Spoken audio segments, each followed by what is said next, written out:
Bom dia, irmãos, igreja, mais uma vez estamos aqui no nosso 13º dia da quarentena espiritual, hoje, sexta-feira, dia 3 de abril de 2020. Vamos dar início ao nosso exercício devocional, orando. Lelê vai orar por nós, rogando a Deus sabedoria, discernimento, para nós lermos a palavra de Deus e nos apropriarmos dela. Senhor, muito obrigada por esse dia. Quero te agradecer por tudo que o Senhor fez por nós. Quero te agradecer pelo estudo que nós vamos ter agora. Quero te agradecer por todas as famílias e pela nossa igreja. Perdoe nossos pecados, faça que a gente sempre ande nos seus caminhos. Em nome de Jesus, amém. Amém. Amém. Hoje nós vamos estudar uma passagem bíblica que está no livro dos Reis. Peço que você abra no primeiro livro dos Reis, capítulo 17. Nós vamos estudar hoje e amanhã a história daquela mulher, a viúva de Sarepta. 1 Reis, capítulo 17, hoje dos versículos 8 a 16. Amanhã, do 17 até o 24. Diz assim o texto bíblico, versículo 8, 1 Reis 17. Então lhe veio a palavra do Senhor, dizendo: Dispõe-te e vai a Sarepta, que pertence a Sidom, e demora-te ali, onde ordenei a uma mulher viúva que te dê comida. Então ele se levantou e se foi a Sarepta. Chegando à porta da cidade, estava ali uma mulher viúva apanhando lenha. Ele a chamou e lhe disse: Traze-me, peço-te, uma vasilha de água para eu beber. Indo ela a buscá-la, ele a chamou e lhe disse: Traze-me também um bocado de pão na tua mão. Porém ela respondeu: Tão certo como vive o Senhor teu Deus, nada tenho cozido. Há somente um punhado de farinha numa panela e um pouco de azeite numa botija. E vês aqui, apanhei 2 cavacos e vou preparar esse resto de comida para mim e para o meu filho. Comê-lo-emos e morreremos. Elias lhe disse: Não temas, vai e faze o que disseste. Mas primeiro faze dele para mim um bolo pequeno e traze-mo aqui fora. Depois farás para ti mesma e para teu filho, porque assim diz o Senhor, Deus de Israel: a farinha da tua panela não se acabará, e o azeite da tua botija não faltará, até o dia em que o Senhor fizer chover sobre a terra.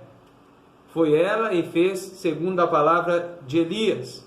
Assim comeram ele, ela e a sua casa muitos dias. Da panela a farinha não se acabou, e da botija o azeite não faltou, segundo a palavra do Senhor, por intermédio de Elias. Amém. Há um ditado popular que diz que a esperança é a última que morre. A ideia é de acontecer de alguém estar vivendo dias difíceis, situações tão ruins, mas fica na esperança, na expectativa, torcendo, acreditando que um dia tudo vai mudar, né? Que um dia as coisas vão se reverter. O problema é que a esperança dessas pessoas estão fundamentadas sobre sorte ou sobre o acaso, né? Eu tenho esperança, pode traduzir no que essas pessoas pensam: quem sabe a sorte me ajuda, o acaso, o destino muda a minha sorte, o meu caminho. Então é uma esperança, na verdade, falsa, e é tão falsa que quando, na maioria das vezes, né, para não dizer todas, nada muda, essas pessoas acabam entrando em crises. São as mesmas pessoas que, pelas desilusões, pelos problemas, elas acabam entrando em depressão tão profunda e acabam cedendo à vida. A esperança, na verdade, para essas pessoas nem é a última que morre. Muitas vezes é a primeira que morre, depois ela vai se definhando e morrendo aos poucos. Esperança, às vezes, não é a última que morre, é a primeira. especialmente para aqueles que não creem, não têm a fé verdadeira em Deus ainda, mesmo que Deus vá mudar a fé dessa pessoa, como era a dessa mulher de Sarepta, ou seja, alguém além dos limites de Israel. Veja no versículo 12, por exemplo, que ela diz para Elias, o profeta: tão certo como vive o Senhor, teu Deus. Não é o meu, é o teu Deus. E olha no versículo 14, porque assim diz o Senhor, Deus de Israel. Elias está frisando para ela, né? Então, é uma pessoa que ainda não tinha Deus como o seu Senhor. Ela vai ser tratada aqui. Mas até então, veja as circunstâncias que traziam desesperança a esse coração. Uma esperança que já havia morrido, né? Primeiro porque ela era uma viúva, e só pelo fato de ser uma viúva, ela já era de alguma forma depreciada, não só na nossa época, infelizmente, mas naquela época as viúvas eram esquecidas muitas vezes, e eram depreciadas. Além de tudo, o seu provedor maior, não que elas não pudessem ter uma fonte de renda em um trabalho, mas o provedor maior era o esposo, o marido que havia falecido, e ao nosso ver aqui não tinha deixado tantos bens assim, talvez nenhum, né? Além disso, além de ser viúva, ela vivia com um filho menor. E como nós sabemos que o filho era menor? No versículo 21, no contexto posterior, nós vamos estudar um pouquinho disso amanhã, diz lá no versículo 21 que se tratava de um menino. Então, é uma viúva que não tem o seu provedor, ainda tem uma criança para sustentar, que por certo também não trabalha, nem tem condições para isso. Sua situação era caótica, nós lemos aí no versículo 12, tinha um pouquinho de farinha, um pouquinho de azeite, não dava nem para ela e nem para o menino praticamente, né? Além disso, ela apanhava lenha à porta da cidade, está aí no versículo 3. Ora, lenha se apanha na floresta. É que as pessoas que cortavam e apanhavam lenha deixavam cair uns gravetos ali na porta da cidade. Ela está catando das migalhas da lenha, né? Se a gente pudesse dizer. Mais que isso, passava a necessidade, versículo 12, a ponto de dizer: nós vamos comer a última refeição aqui e morrer. Está lá no final do versículo 12. E o pior de todas as circunstâncias da falta de esperança ou da desesperança dessa mulher. Ela era uma moradora de Sarepta, está aí no início do nosso texto, versículo 9. Cidade da região, ou lugar da região de Sidom, onde o Deus não é o Senhor. O Deus que eles adoravam era Baal, né? Um Deus que, assim como os outros, Salmo 115 nos diz, né? Versículos 5 e 6, tem boca, mas não fala, tem ouvidos, mas não ouvem, tem olhos, mas não veem, são coisas mortas, são deuses forjados. Então, aparentemente, a esperança dessa mulher havia morrido, acabado, há muito tempo. Mas, aprove a Deus, dentro dos seus decretos eternos, da sua vontade, tratar ou cuidar da fé daquela mulher e mudar a sua esperança, né? Agora Deus vai tratar de uma mulher e mudar a esperança dela, trazer fé ao seu coração, e para isso Deus vai fazer um tratamento com ela. Nós vemos isso no nosso texto, e eu quero trazer um tema, né, para nós pensarmos que a esperança do crente, ela não é a última que morre, nem a primeira que morre. A esperança do crente, ela não morre. Ela nunca morre. Não é nem a primeira nem a última. Ela nunca morre. Mesmo que, em primeiro lugar, quero trazer para os irmãos, mesmo que ainda, diante de situações tão difíceis como nós vimos, as circunstâncias que vivia aquela mulher, mesmo que ainda Deus promova ou permita que ela ou nós experimentemos mais provação ainda, ou uma provação ainda. Porque é isso que acontece no texto. Elias é o representante de Deus, o profeta, diante daquela situação de miséria que nós já lemos aqui. Ainda assim, ele pede que aquela mulher primeiro desse o alimento para ele. Em outras palavras, sirva a Deus primeiro, hein? Só tinha mais uma refeição a ser feita. Mas ainda assim, primeiro coloque Deus antes de si mesmo. Que provação!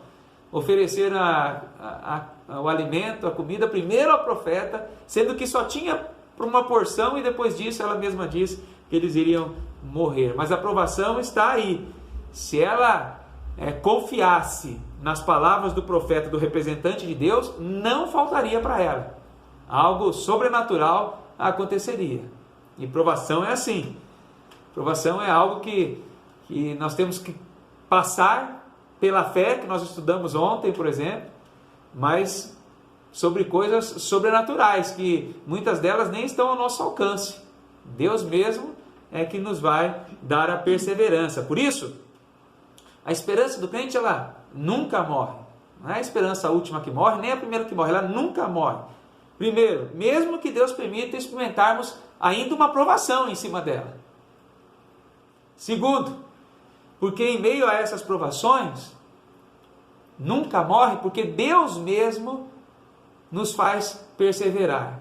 Tá? É o próprio Deus. Veja no versículo 12, quando nós somos informados que ela não tinha nada pronto. Há uma expressão aí, pouco percebida, mas que nós não podemos desprezar. Ela diz no versículo 12 que ela não tinha nada cozido. Olha lá. Porém ela respondeu: tão certo como vive o Senhor teu Deus, nada tenho cozido, ou seja, não está nada pronto ainda vai ter que fazer. E para fazer, leva um tempo para se preparar. Tempo que certamente trouxe reflexões àquela mulher.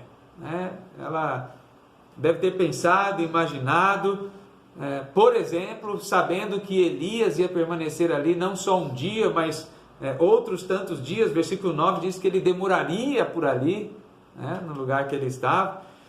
Como estava o coração dessa mulher? Desesperado, nós sabemos, mas agora ela teria que perseverar, alimentar primeiro o profeta e pensando em tudo isso, enquanto não tinha nada pronto, ela está fazendo ainda, está preparando ainda. Podia pensar em deixar tudo para lá e não fazer, ou de alguma forma separar um pedaço para ela, ou comer antes dele, levar depois para ele, enfim, várias coisas poderíamos supor aqui, mas o fato é que ela realmente obedeceu e cumpriu a ordem que foi dada pelo profeta. Por fim, a esperança do crente, ela nunca morre. Mesmo que Deus permita experimentarmos provações, mas em meio às provações, Ele nos fará perseverar.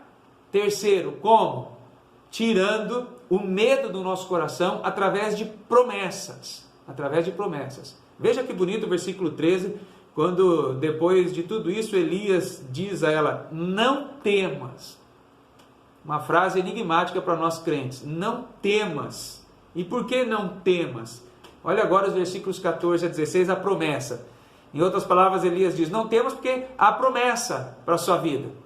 Então, Deus te fez passar uma provação. Vamos supor que Elias estivesse falando com ela mais abertamente: é uma provação que você está passando, mas Deus vai te fazer perseverar, então não temas. Não temas, porque há promessa para a sua vida. Versículo 14: porque assim diz o Senhor, Deus de Israel: a farinha da tua panela não se acabará, o azeite da tua botija não faltará, até ao dia em que o Senhor fizer chover sobre a terra. Havia tempos de seca, né? Foi ela e fez, segundo a palavra de Elias. Assim comeram ele, ela, a sua casa, muitos dias. Não ia morrer aquele dia? Muitos dias. Da panela da farinha não se acabou, e da botija o azeite não faltou, segundo a palavra do Senhor, segundo a promessa do Senhor, por intermédio do profeta Elias. Então a esperança do crente, ela nunca morre. Nós precisamos crer nisso, e diante de qualquer circunstância, como a que estamos vivendo agora, tenha esperança no seu coração, cultive isso, mesmo que ainda venha uma provação por cima dela. O Senhor vai te fazer perseverar. Sabe aqueles dias que você nem imaginava que ia acordar mais? E acordou, cheio de alegria, saúde, disposição. Deus nos levanta de alguma forma. E vai ser sempre assim. Por quê? Porque Ele quer que ainda tirar o nosso medo e fazendo com que nós creiamos nas suas promessas. Então, conforme diz o cântico que nós queríamos entoar agora, vamos viver rompendo em fé. Né? Rompendo a cada provação, a cada obstáculo, saltando, pulando, né? perseverando em fé, essa que nós temos falado há alguns dias já aqui com os irmãos.